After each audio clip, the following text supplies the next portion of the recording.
আজ আবার চলে এসেছি নতুন একটা গল্প নিয়ে। আজকের বিশেষ নিবেদন ডিসেম্বরের শেষ আলো। গল্প পাঠে ও কলমে আমি চান্দ্রিকা। ডিসেম্বরের হালকা কুয়াশাচ্ছন্ন বিকেল। সূর্যের শেষ আলোটা যেন গাছের ডগায় আটকে আছে। শিউলি গাছের নিচে দাঁড়িয়ে অরিত্র চুপচাপ তাকিয়ে আছে পুরনো ডায়েরিটার দিকে, যেটা মা তাকে দিয়েছিলেন ঠিক 3 বছর আগে, শেষ জন্মদিনে। মায়ের হাতের লেখা তার চোখের সামনে যেন স্পষ্ট ভেসে উঠছে। প্রতিটি ডিসেম্বর জানে ফেলে আসা 11টা মাসের ভয়ঙ্কর অতীত। অরিত্র সবসময় এই লাইনটার মানে বুঝতো না, কিন্তু আজ ডিসেম্বরের আরেকটা দিন, আরেকটা বছরের শেষ, লাইনটা তাকে অন্যভাবে ছুঁয়ে গেল। মা নেই, ক্যান্সারের আকস্মিক আক্রমণে 1 বছরের মধ্যেই তিনি চলে গেছেন। বাবা সবসময় কাজের ব্যস্ততায় ডুবে থাকেন। মা চলে যাওয়ার পর সে ভীষণ বদলে গেল। মানুষের সাথে কথা বলা কমে গেল, বন্ধুদের সঙ্গে মেলামেশা প্রায় বন্ধই হয়ে গেল, আর হাসিটা ওটা যেন কোথায় মিলিয়ে গেল। কিন্তু প্রতিটা বছরের ডিসেম্বর এলে তার মনে অদ্ভুত এক অনুভূতি জাগত। কারণ ডিসেম্বর মানেই ছিল মায়ের জন্মদিন। আর তারও দুজনের একসাথে কেক কাটা, একসাথে ছবি তোলা, আর মায়ের সেই চেনা হাসি, সব মিলিয়ে ডিসেম্বর ছিল তার জীবনের সবচেয়ে প্রিয় মাস।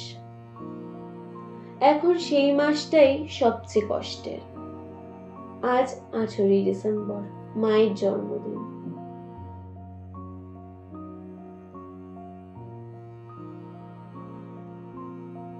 অরিত্র সেই ডায়েরির পাতায় হাত বোলাতে বোলাতে হঠাৎ একটা লাল হলুদ বুনো ফুল, যেটা কিনা শুকিয়ে গেছে, খুঁজে পেল। এটা মায়ের ডায়েরির মাঝখানেই রেখেছিলেন এতদিন। বলেছিলেন, যেদিন খুব মন খারাপ হবে এই ফুলটা খুলে দেখবে, মনে হবে আমি তোমার কাছেই আছি।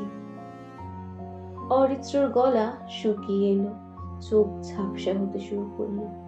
ফুলটা হাতে নিয়ে সে ধীরে ধীরে বাড়ির ছাদে উঠে গেল। বাতাস ঠান্ডা, কিন্তু যেন মায়ের হাতের মতোই নরম স্পর্শ। কুয়াশার মধ্যে দূরে আলোগুলো জোনাকির মতন ঝিকিমিকি করছে। হঠাৎ নিচ থেকে একটা ছোট্ট ডাক, দাদা। অরিত্র চমকে নিচে তাকালো। তাদের বাড়ির পাশের বাসার এক ভাড়াটের ছোট্ট মেয়ে ইরা। ইরার বয়স 8 থেকে 9 বছর হবে। বড় বড় চোখ, অদ্ভুত মিষ্টি হাসি। মাসখানেক হলো তারা এখানে এসেছে। ইরা মাঝে মাঝে অরিত্রকে দেখে হাত নাড়ে, কিন্তু কথা বলতে লজ্জা পায়। আজ সে ছুটে ছাদে উঠে এসে অরিত্রের পাশে দাঁড়ালো। দাদা, তুমি কাঁদছো কেন? অরিত্র একটু লজ্জা পেল।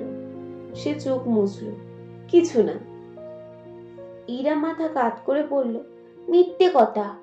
আমার মা বলে কেউ চোখ লুকাতে চাইলে মানে তার খুব কষ্ট হয়েছে। অরিত্র মৃদু হেসে ফেলল। আজ আমার মায়ের জন্মদিন, কিন্তু মার নেই, তাই একটু খারাপ লাগছে। ইরা একটু দম নিয়ে বলল, আমারও বাবা নেই, সেও আকাশে গাড়ি চালায়। মা বলে ওখানেও রাস্তা আছে, ওদিকে গাড়ি চালাতে খুব আলো লাগে, তাই আমরা যখন মোমবাতি জ্বালাই বাবা নাকি দূর থেকে দেখে হাসে। অরিত্র চমকে গেল। তুমি এটা সত্যি বিশ্বাস করো? ইরা হাসলো। বিশ্বাস না করলে কেমন লাগে জানো? মনে হয় কেউ নেই, আমি একাই। তাই মা বলে যা মনকে শান্তি দেয় সেটাই খুশি। কথাটা অরিত্রর বুকের গভীরে কোথাও গিয়ে লাগলো। সে অনুভব করলো নিজের ব্যথার ভেতর এতদিন ডুবে থাকায় সে চারপাশের আলো পুরোটাই অন্ধকার বানিয়ে রেখেছিল।